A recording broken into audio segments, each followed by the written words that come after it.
सब कुछ यहीं रह जाना है। Best inspirational story in Hindi.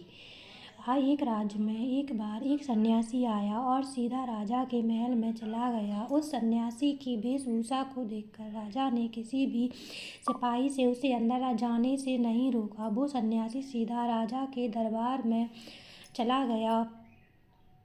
सन्यासी को अपने सामने खड़ा देख राजा ने उससे पूछा, आप कौन हैं और क्या चाहते हैं? सन्यासी बोला, मैं एक आध्यात्मिक गुरु हूँ और प्रवचन देने के लिए दूसरे राज्य जा रहा था, लेकिन अब दिन ढलने को आया है तो मैं आज रात आपके महल में ही रुकूंगा। रात बिताने के लिए बस मैं थोड़ी जगह चाहता हूँ। सन्यासी की बात सुनकर राजा बोला, ये एक राजा का महल है, कोई विश्राम स्थल नहीं जो आप यहाँ रात में रुकना चाहते हैं।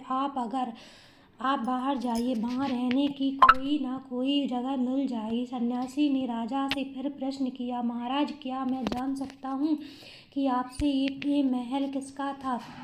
राजा बोला, मेरे पिता का था, क्योंकि मुझसे पहले वही इसके राजा थे। सन्यासी ने फिर से प्रश्न किया, अच्छा तो अब आपके पिताजी कहाँ हैं? राजा बोला, अब वो इस दुनिया में नहीं रहे, उन्हीं के बाद मैं राजा बना। अच्छा, आपके पिता से पहले ये महल किसका था? सन्यासी ने फिर से प्रश्न पूछा।